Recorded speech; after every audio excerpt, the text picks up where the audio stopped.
There it is. There it goes. Hello, everyone. Welcome to the Nook Talk, and we are all authors in the brand new Pride Not Prejudice anthology. We've all got special brand new stories inside it, and we'll just go around and introduce ourselves and talk a little bit about our books. So, Kim, why don't you lead us off? Okay. My name is Kim Lorraine, and I write spicy contemporary under this name, and I write spicy paranormal and why choose romance under K Lorraine. And I contributed a title called Drive Me Wild, and it is a male cowboy romance, part of my Sunrise, Montana cowboy world. So, but I'm very excited. Love a cowboy. I love a cowboy. I love a cowboy. This is my second full-length male romance that I've released. The first one was also a cowboy in that same world. So, Amelie, is that? Yeah, Amelie. Yeah. Hi, everybody. It's Amelie Howard. I write historical romance, primarily Victorian and Regency themed books. And my contribution to Pride Not Prejudice, which is such a great title, I love it so much, is Lady Waverley's Lover. And it is a sapphic romance. It's my first. And I was really excited to write it because I've actually never written, a female story before. But, I was super happy to be able to be a part of this anthology and get to do that. So nice. I'm April White. I write what I want to read. So it covers paranormal, fantasy romance, contemporary romantic suspense, and now historical LGBTQ mystery-ish. That's my story for Pride Not Prejudice is called The Inspector and Mrs. Mac. And Mrs. Mac is a character in one of my my other series, which is a historical mystery. And she is a trans woman. And so it was tremendously challenging and fun and interesting to write the story. It's Victorian. The Great. Characters, the inspector is actually Inspector Lestrade, and the characters are kind of in that Sherlock Holmesian world. So, and I actually did get the paperbacks so people could see how you have all three, right? So that's book one. That's book two. So pretty. And book three. So anybody who has the ebook, it's all three of these are in one volume. If you're a paperback collector, that's how many words we wrote.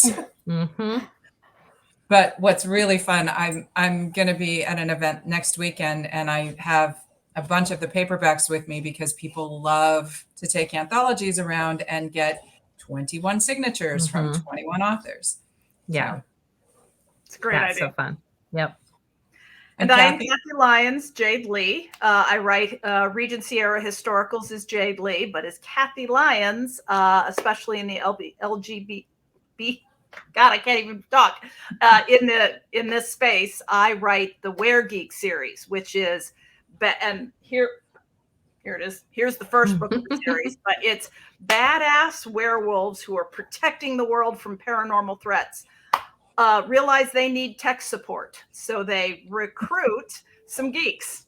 And the geeks, after they wake up from being transformed into werewolves, are like, you have ruined my life, but this is so cool. And it's pretty hot, but you've ruined my life, but this is so cool.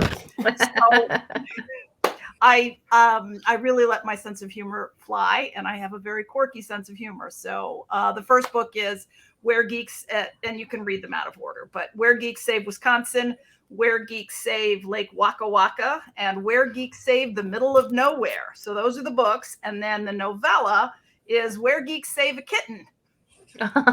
Because one of the heroes might be accidentally have a problem that he no longer shifts into a badass werewolf. he might have been cursed and he shifts into a little Scottish fold kitten. Oh, stop. And that is, well, a bunch of fans challenge. They came up with this idea and said, "Oh, you have to write it. You have to write it." So when this anthology came up, I'm like, "Well, I guess I'm going to write it." That's a perfect opportunity. It is. So I have a question for everybody. When Kerrigan, presumably Kerrigan came to you and said, Kerrigan Byrne, for anybody listening, came to you and said, "So I'm putting together this anthology, LGBTQIA centered stories as a charity anthology. We're going to support LGBTQ plus charities, service organizations. Do you want to write in it?" What went through your mind? What made you say yes? I said, "When is it due?" Yeah. And given that I had enough time, I was like, you know what? And Jennifer Ashley was part of it. And I was like, sure, I'll do anything with Jennifer Ashley. And we've got some very big names in the anthology. And I said, yes. I've actually done a couple anthologies with Kerrigan. So we had started talking about it a long time ago, and she said that she wanted to do this. So, of course, as my bestie, who is not on this Nook event, she was supposed to be here, but she had internet issues. I said yes right away. I also think it's important for anybody who's from a marginalized community to be able to see themselves on page. As a BIPOC queer creator, I think that it's important. And I wanted to be a part of it. So I said, yes, hell yes. Yeah. Kerrigan is one of my very good friends. And when we were talking about like different titles and that she was putting this together, I was like, so how do I get in here and contribute a story? I had something I was working on and actually had a pre-order up for it.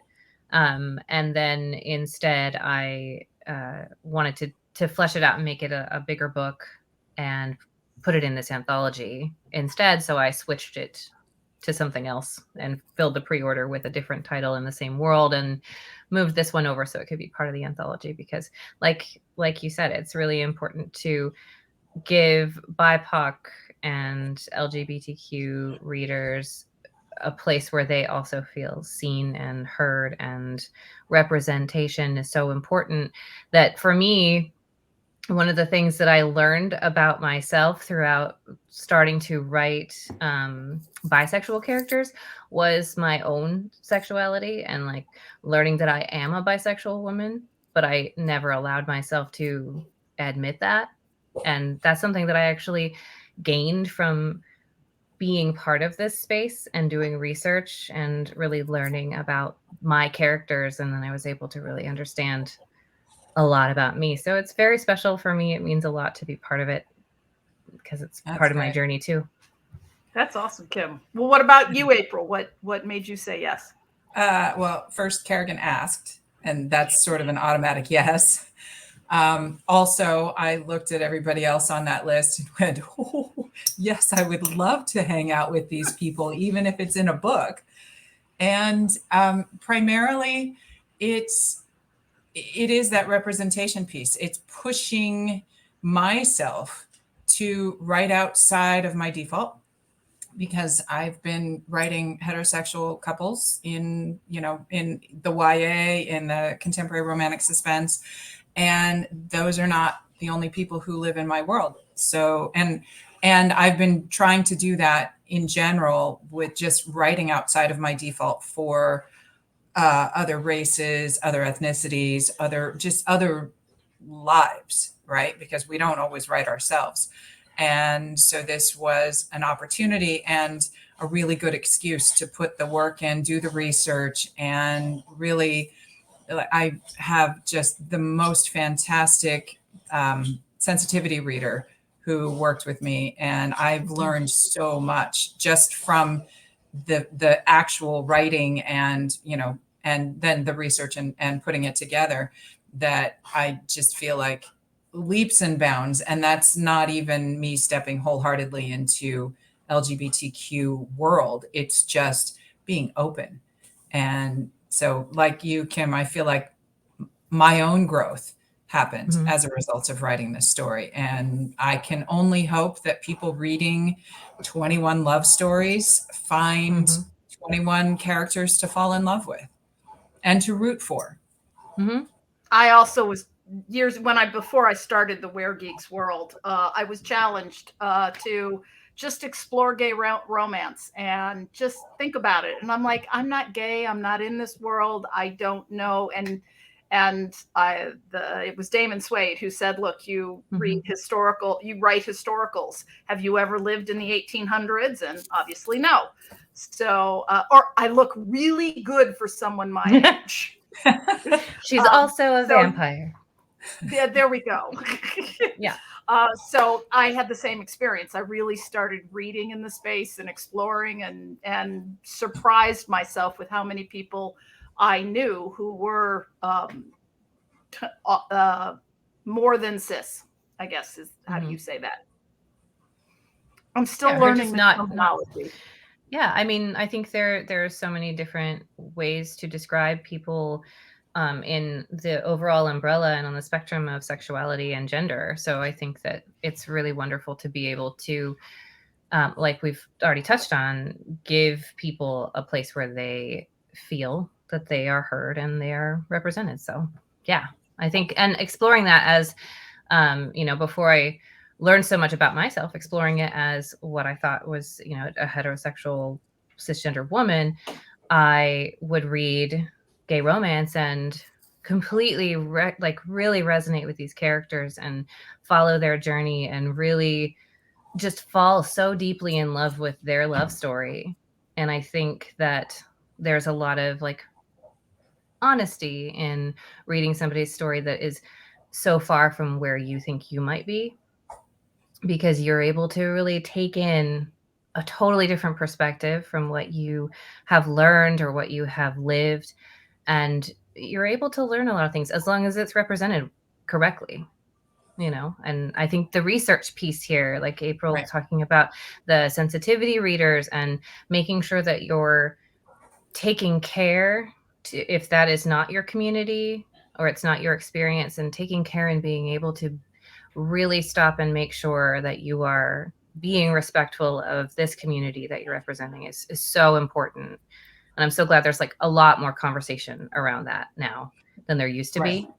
So I do feel like I'm not writing the global trans experience. Of course not. That's not something that I'm at all qualified to do.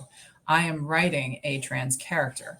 And I think that as authors, that's something that we're always, we can't write anybody else's experience as a global. We can only create a character and create a believable character with a lived experience that is respectful and responsible and doesn't cause harm.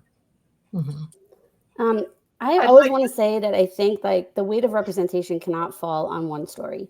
So the really important thing about writing, more inclusive stories is really just having more of them, because if you identify as LGBTQIA+ or a BIPOC person or any marginalized community, the story might not be reflective of your own experience. So we just need more of them, because one story can't carry that. I think that's important to say. And you, Kim, mentioned representing correctly. I think probably the word that I would choose is I don't know if it's correct, because correct is different for everyone. You know what I mean? It's true. I feel like it's I don't know, help me. It's another word, not authentic, because that's really close to correctly. Honestly, maybe. Honestly, that's great. Yeah. Yes, I like that a lot. I'd like to note that if anyone wants to type questions, we can read the questions or comments. So please, if you have questions, ask us. I see Flora. Hi, Flora. Yeah, I see Flora. I was like, hi, Flora. I know you. I saw Flora at the Audis in person, and I hadn't ever seen her without her mask on. And so when she was looking at me, and I was like, hello, you're so beautiful. Hello. And I hugged her, and then I was like, Flora. I love when that happens. It was really fun. It was nice to get to see her. So I will ask a question. I know that we talked about each of our stories, but I think I was certainly tied up in trying to say what I wrote. So maybe we can go around and say what each of us, the story that we wrote. I know that April, you did it before, but maybe a little bit more. because I'm excited. I mean, I haven't started. I've read a few, but not all. I'm actually with you on that. I've got that open on one device, and then I'm reading something else on another, and I'm writing something, and then I'm listening to something on a different device, which is typical. So I'm just sort of skipping around because I'm a total mood reader. So like I know what I'm going to get when I go to your story, Amelie, because I love the historical context of your world. That just delights me. So I'm kind of saving it for when I just need to escape. But yeah, from me, and I would guess maybe this isn't the case for most people who, but a really big bit of being in an anthology is, first of all, the community of authors that we're surrounded by, because 21 authors is a tremendous group and a huge talent. We're all great authors. I mean, I really like our list of authors. I was really impressed. Right. Yeah, no. And so that's exciting right there. But also there is that element of, okay, someone who doesn't know my work is going to maybe read my story. And then if they like it, they're going to go in search of something else that I wrote. So it needs to be representative of my voice, my worlds, perhaps even direct a reader into one of my other worlds.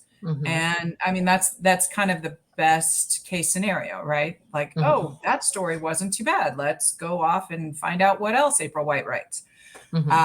So what I had a 10th anniversary edition of a YA fantasy time travel series that the 10th anniversary was in November. And for that series, I wrote new epilogues. And in those epilogues, I was exploring these characters who later went on into their own series, who are in the Victorian Sherlock Holmesian time. And in the course of writing a story about this housekeeper, Mrs. Mack, I realized who she really is. And that just delighted me to no end. That it was like, oh my gosh, I get to write her love story for this. So that's it. You know, it's very Victorian. So it feels and Victorian housekeepers, my goodness, they are, they're very uptight and proper and, but I like to peel an onion with my stories. I like to just peel back the layers. The reader doesn't even know, giant spoiler, that Mrs. Mack is a trans woman until into the story, but it's also slightly epistolary, and I had so much fun writing it, and I just reread it for, just checking copy when I got the book, and I was like, oh, this is good. I love it when that happens, when you get to reread it and go, or when you're listening to your audiobook and you're yes. I don't do that at all. I run away. I have not read anything. Kathy, you know what I loved about yours? I loved all your titles. I was like, oh my God, this is so clever. Like I usually write chapter 1, chapter 2, chapter 3, and I had a reader say, why don't you do something fun with those chapters instead of just, and I remember reading books as a kid going, really loving the title the chapter headings. And so this, I mean, obviously we're geeks. That's a goofy concept. It's a goofy world. So I had to do goofy chapter headings. I think that's fun. It's a lot of pressure to come up with something clever every time, though. Well, I don't think I did every time, but I gave it a shot. Yeah. Now, we do have a question here. I'm going to throw it to you guys. Wait, let's finish it up because I want to know what Kim's story is. Oh, you yeah. Mentioned it? Yes. So Drive Me Wild is it's a rock star and it's a cowboy rock star and then a British rock star. Right. And a British rock star. Yeah. And so Killian Wilde is a cowboy who hit it big with his band called Big Sky. Okay, you're winning with the name already. Like Killian Wilde. Killian Wilde. Yeah, he has 3 brothers who also have books, and they are MF romances. But he made a mistake. He's openly gay, has been for a very long time. Made a mistake and kissed one of his band members. And unfortunately, it did not work out and broke up his band. And so he sort of went into a tailspin, came home licking his wounds, and sort of became a hermit. His agent shows up and is like, you got to get off your ass and like do something because you were just on the cusp of like making it really big. And he's like, no, I'm done. That's it. It's over. And then into his house walks the sexy British rock star he has been in love with since he was a teenager. This guy hit it big when he was like 17.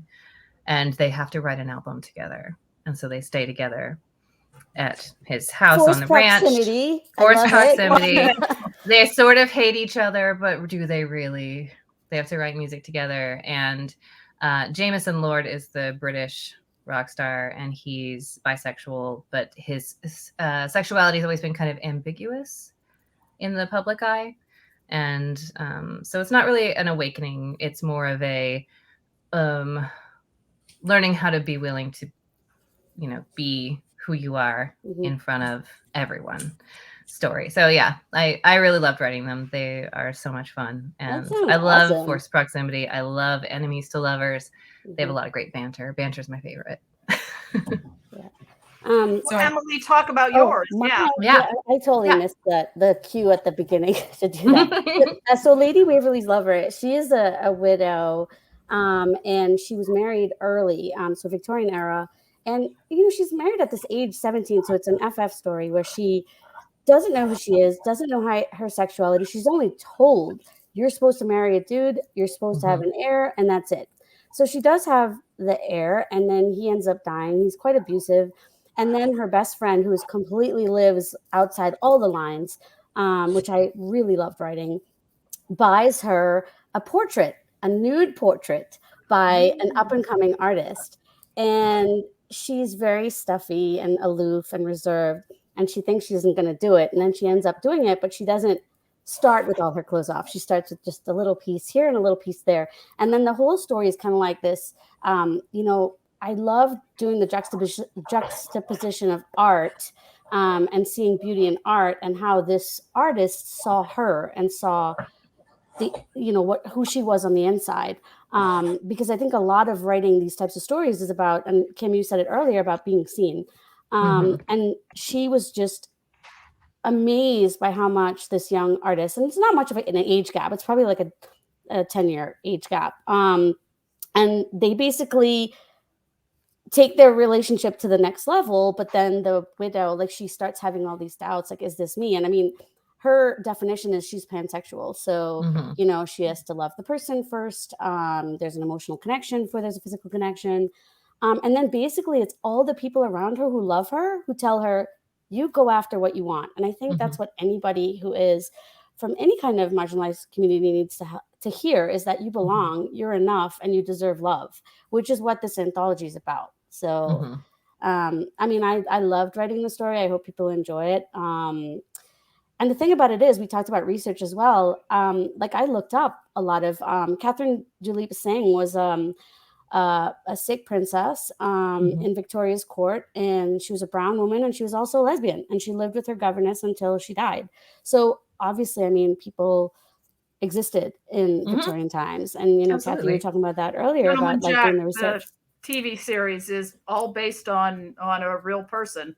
Yep. And because people always ask, like, well, why were, books and the, shows before so non-representative? And the reason for that is because I think we're asking different questions now.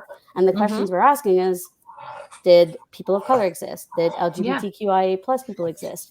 So, that's kind of what my story's about. Yeah. I rambled, I'm sorry. It's short-sighted to think that they didn't exist. They didn't just magically appear here all of a sudden.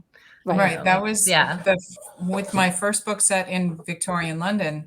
My now editor read it, and she was like, it's great, and there's nobody of color in it. It's like, oh, crud. Like, I was writing just completely unconsciously from a default that until and until you're mindful of it. And as soon as I recognized that, I was like, okay, and I'm going to change this, and I need to do the research. And, because that you are going by what TV says, or what the shows look like, or what the books are that you've read. And everybody's white and straight. And that's not what the world looks like. So because of that experience a decade ago, I've really made a point of exploring. Like I love the research. I love to research history. I love to research some small piece of somebody's life that was interesting or different or unique, and then bring that into the work. And because that's what makes the writing fun to me. So discovering Lascars in England, in London at the time, there were, I think, 20,000 Lascar sailors and their families living in and around England in the 1860s. And it was like, that's a lot of Southeast Asians all through, and we don't see them represented. And, it's just like, that's the same thing when you're writing for an LGBTQ plus anthology, whether you're gay or straight or identify anywhere on the spectrum.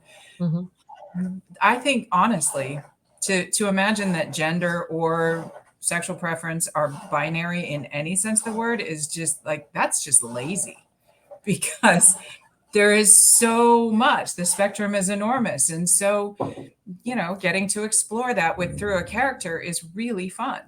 And when you add that in, I mean, human beings are super complex. When you add that into like mental health, being able-bodied, like we are like you said an onion before, we are all onions. Right. I'm a sweet onion. I don't know about you guys, but I'm just saying. A little spicy. Dahlia. I went to a workshop on LGBTQ throughout the ages, specifically in England, because Jade Lee writes a lot of Regency. And what absolutely I thought was hysterical was that a pamphlet was published saying, for you visitors to London, don't go to this hotel because you're likely to meet up with a male prostitute who will do these things to you. And isn't that sinful? Or you could go to this place, go downstairs, knock 3 times, and this stuff will happen. So if you were a prudish nature, then you knew where not to go. And if you wanted to know, it was all written up. There it and was. I just thought, how's that for publishing brilliance? Now, we do have a couple questions here. One of them from FS Marine says she's encountered a lot of teens looking into FF stories. Unfortunately, she finds more MM stories. I think there is a lot of market for this type of stories, especially in YA. Those of you who wrote FF, Emily, what do you think? I mean, look, I wanted to write for my daughter, who is, she's very fluid. She's pansexual. She's bi. She's trying to figure out who she is. I'm never going to tell her, if she comes home and says, Mom, I'm in love with this person, that's not okay. Like whatever she wants is okay. And I feel like, so for YA specifically, I wrote Queen Bee, which just came out with Penguin Random House Joy Revolution. And it is very LGBTQIA plus inclusive, because I think that's important, like I said, for teens to see themselves on page. The story in this anthology is spicy, so I don't know. For the young I reader. don't really put an age limit on my kids reading my books. People ask me that. I have an 18-year-old, 17-year-old, and a 14-year-old. And I always say I'd much prefer them to read my books than to go online and look at something that has no intimacy, that has no relationship development, that has no connection. So I don't mind if they read my books if it's a little spicy. I think as a parent, my job is to discuss with them what they've read. When my kids were in high school, everyone knew that I wrote romance, and I went to all of my kids' sports games. And so I had kids coming and asking me questions that the internet was too much information. And so they would ask questions, and I didn't always have the answer, but I knew someone. That's the great thing about the romance author community. I knew someone who could answer it. And so, I've always told my kids, like, you can ask me any question you want, and I will give you a developmentally appropriate answer. Because I feel like, my 7-year-old doesn't necessarily need to know the ins and outs of everything yet. She can know some things. But my 15-year-old, when he asks questions for me, I will give him as much information as he wants in as safe a way as I can give it to him. I would much rather him see it, hear it from me than find it on corn sites. And, you know, that's not a super healthy representation of a real respectful relationship. My daughter just came out as gay last week, and just all she had to do though was text us and say, I have a girlfriend. This is her name. And great. We have a little family group when chat. Can we meet her? Yeah. And I was like, that's great.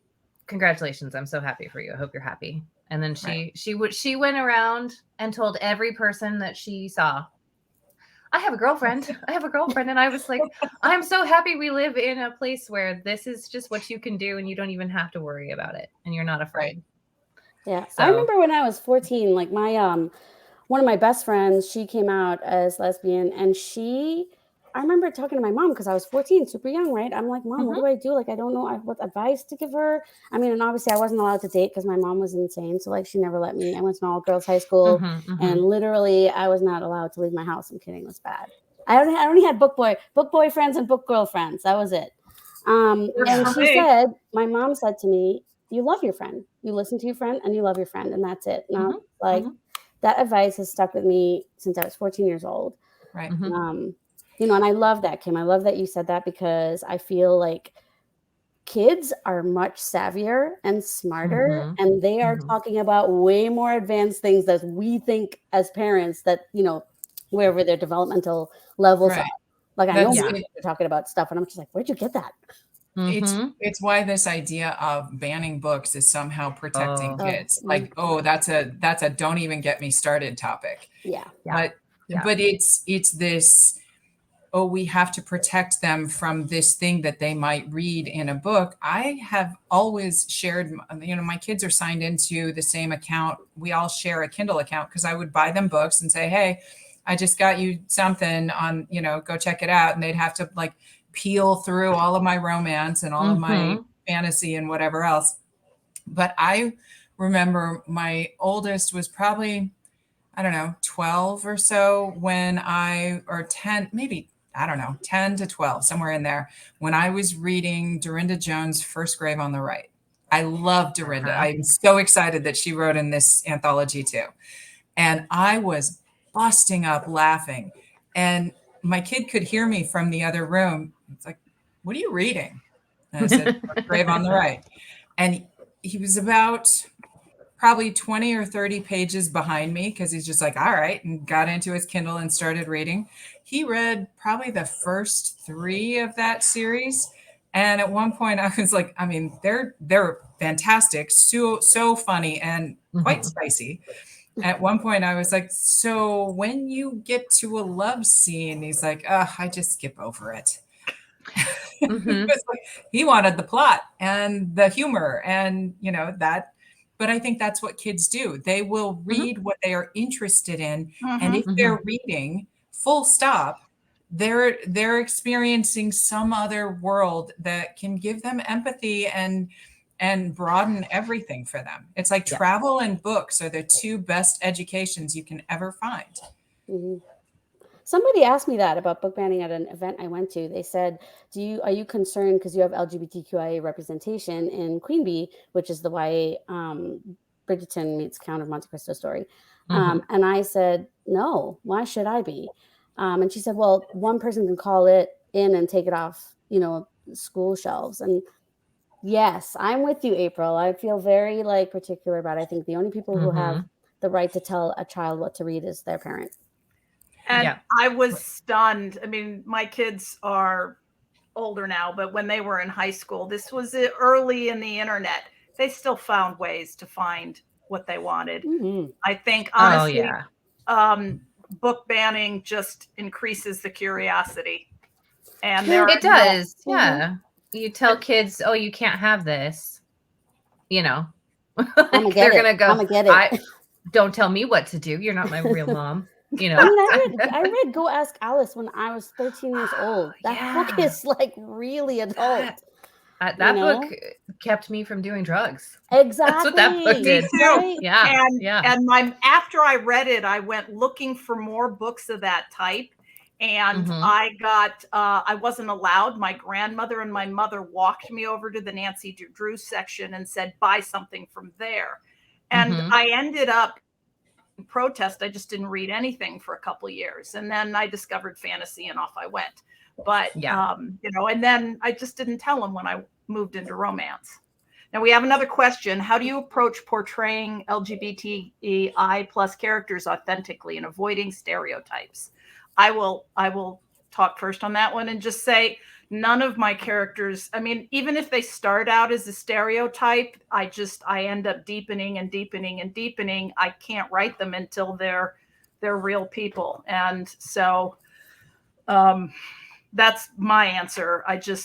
I write a lot of words and then condense. And so there's a lot of words in there where they start out as stereotypes and then I get better. And that's what revision is for. Yeah. I think mine is a lot of it is my story. So I'm not a stereotype. And that's all I'm going to say about that. And I mean, like, you know, we talked about it, love is love, and how I represented it, I hope, was in a fashion that people can identify with. And, you know, it was the beauty of someone meeting somebody who saw them for who they really were and, you know, exploring that. So also, I would like to tell everybody, because I'm going to say it, that birthday kiss happened to me. I'm just saying. Yeah. All right, let's put that away. Okay. All right, everyone go out and buy the book and read her story right away. Yeah, and tell us what you think. I think that also, just because, like, on my story, I haven't written FF yet. And one of the reasons I haven't is because I feel like it is, for me, so personal and something I haven't experienced yet, that I don't want to venture into it until I can really come from a place of real, true, like, knowledge. Because writing in the female perspective as a female author, for me, I need to know it.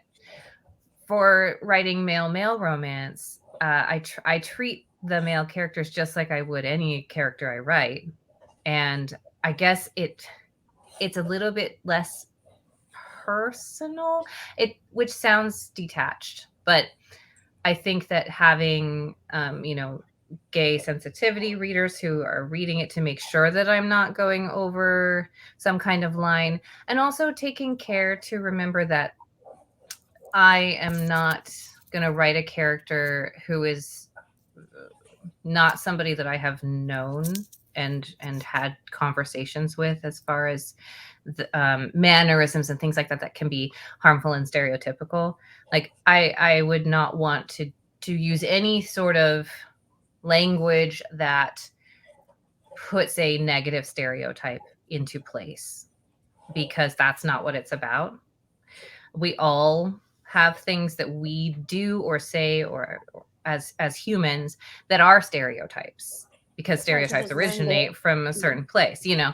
But I think it's how you treat that. Are you treating it as a device to make fun of this person, or is this part of who they are, in a, like you said, creating a real person out of these characters, you know, versus, like, am I using the funny gay friend to be the funny gay friend who is just, like, super effeminate and now is an offensive stereotype of this person?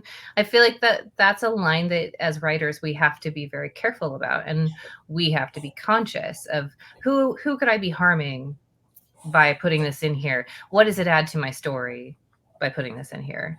You know, I think that you hit it on the head with, like, any of our characters. It's not just the LGBTQ plus characters. It's any of them. When we are creating our cast of characters, we need to be mindful of that person, even though they're the sidekick or even though they're the villain, they are the heroes of their own story. So it's on us to know that story and to at least be able to portray that character in such a way that they are the heroes. So understanding who they are, like, I know when I'm stopped on a story point, it's because I don't really understand that character that I'm writing, or I don't really get their motivation in this particular thing. So it's, I'm not ever looking at how they behave. I'm looking at how are they speaking? How are they thinking? What are they doing? and their actions come out of whatever their motivation is and whatever, makes them, whatever their journey is. Yeah, the And why behind their choices. exactly. Yeah. Exactly. Mhm. And then, as far as just making sure that I'm not doing harm, that is absolutely 100% readers and research before I ever publish anything. But that goes for anybody whose experience is outside of my own and who has historically been harmed or been, somebody who basically, let's face it, who is not white, straight, And white, straight able-bodied, or women. Yeah, and able-bodied. Exactly. So Mhm. it's just, but being mindful of writing outside of our default as authors, as human beings, thinking outside, looking outside of our default for people and experiences and lives. I think that it naturally follows that, you're going to be responsible. You're going to do it with some integrity. Yeah. And it doesn't mean being afraid of writing outside of who you are. Right. I think there is a lot of fear around, stepping in it and doing something wrong.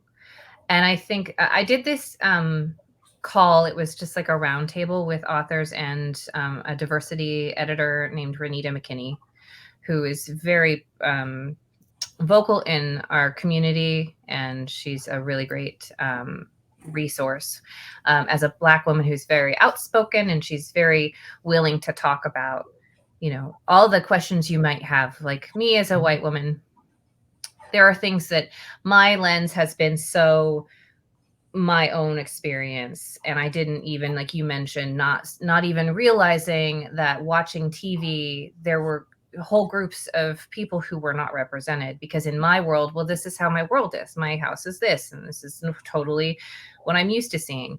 It's really great to have people who are open, willing to bear that burden and answer our questions, because it is a lot of work. And she was talking about how you can't be afraid to write characters of color, but when you do, you need to do it with honesty and integrity, and you need to do that research. And I can only speak from my experience as a white author, but being, having BIPOC representation is important, I think, in all books. But again, I think that there are things that maybe I wouldn't even know would be wrong or upsetting. And I do have that sort of conscious awareness at all times that I want to make sure I'm not saying something that I didn't even know had maybe like racist roots. Right. And being prepared to take accountability if you do have it in your book. My first sensitivity read like flagged cakewalk.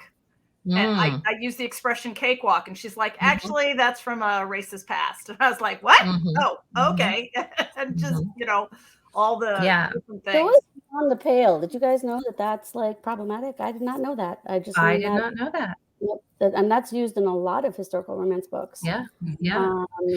Anyway, I mean, I agree with you. I think both of you, I'd add, April, that even if it is your lane, it's sometimes good to get another sensitivity read, just because, and I've learned this myself, like being from a different culture and a different location in the world, practices, behaviors, word use, word choices, history, they're all different. Yeah. My view of the world as a Caribbean-born person, very different to living here in the U.S. And I think when we're, sorry? Oh, go ahead. No, you go, Kathy. Oh, I'm half Chinese, and Jade Lee is obviously an ethnic name. And I've been in this industry a long time. So I have been frequently recruited by editors and publishers who says, we want to do representation. You're Asian, do an Asian story. And so I have put my heart and soul into several Asian books, but they never sell well. And so that's the dirty answer to FS question about FF books. When I started looking into this subgenre of romance, every publisher said, yeah, FF doesn't sell. So do male. or if you have to do a threesome, but just stay away from FF. So if you think that you want more FF stories, vote with your dollars. So there's a conversation that I had at the Sci-Fi Fantasy Writers Nebula conference, and on a panel with other authors of color, but it was about representation in books. And I was like, I might have been the only independently published or hybrid published person on that panel, because in sci-fi fantasy there is so much more attention paid to traditional publishing. Yeah. It doesn't have nearly the freedom that and the acceptance that romance does.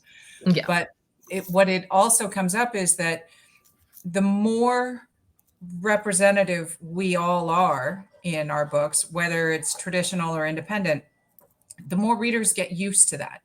And then the traditional gatekeepers who are, I could be a main character vastly outside my own experience in a traditionally published book, because I might be taking space from an author of that background or that representation. So like, I'm not going to write a Black main character and potentially take space away from a Black author who is writing Black main characters in a traditionally published world. But in my independently published world, I have no problem doing so if I'm doing so responsibly, which it matters to me. So I do, because I don't feel like I'm taking space. I'm actually adding to the general conversation, and readers getting used to it. Like, get used to the fact that it's not just the funny gay friend, that this is actually a main character with their own love and life and, trauma and joy to express and to live. Because like the reason that we wrote in this is love, and everybody has a love story, and everybody deserves a love story. And knowing that you somewhere in this spectrum, you're going to find something that resonates with you is so delightful. And it's something that, the gatekeepers don't get to tell us that this is, your story is, okay, now you've taken that one slot that we had for gay romance this year or whatever. And if you question whether that's true, I was the one slot that Harlequin had for Asian stories. And when I wanted to take a break, Jeannie Lynn stepped in as the one Asian who wrote for Harlequin. Yeah, no, it's real. Yeah. But I think we're seeing a lot on Book Talk with more and more representation, recommendations from people for sapphic romance. I see it a lot more than I used to. I know there's a lot more sapphic YA that has really, even traditionally published, has really started to come up. But I think we're seeing more sapphic, spicy romance that's starting to build. And I think it has to start in the YA and come up. And then come up. Yeah. Right. Yeah. It's like you're dipping your toe. YA has always been super progressive. So like, there's lists upon lists about books that are coming out. And, as publishers buy more, I don't know who said it. Maybe it was April, about, publishing dollars. Well, no, Kathy, you said it as well. Like publishing dollars going behind these types of books, and authors who have space, as you mentioned, recommending books by smaller authors, by authors of different backgrounds. I think that's really important as well. And that's really a good point. Like, it's not just writing those stories, it's recommending the authors who already are in that space and who are already writing and doing a wonderful job of it. By the way, I just ordered Queen Bee for my daughter, and I'm gonna. I have the hardback sitting on my night table. The hardback will be waiting for me at Barnes and Noble when I finish today. Thank you. I got a copy for her and a copy for me. So. I just looked at the time and I realized that we're actually over. So I'm going to do, and I know, Kathy, you have another thing coming up. So I'm going to say quickly to everybody, if you were going to recommend one of your books to readers who have not ever found your stuff before, which one would it be? And then where can they see you next? Oh boy. I'll start. Where to go? I mean, this is the first of the Were Geeks world, and it's goofy, it's fun, it's gay romance, and yay, and it's paranormal. I'm going to recommend actually a co-authored series. It is the Make Games Pestilence series. It has polyamory. It is a Why Choose series, and there is a polyamorous throuple, a male, male, female. It is incredibly spicy, but it's a triad within a larger polyamorous group. And that is written by myself as Kay Lorraine and my co-author Meg Ann. I would recommend that one. And yeah, and then you can see me at Rare London in just a few weeks. So if you're going to be in London, that's where you can find me. Yay. I had to go reach over. I hope nobody saw me looking awkward, like rolling on the chair like a weird. Like I was distracting everyone. I had to get this the cover. So because it's so good. Anyway, so this just came out a couple months ago.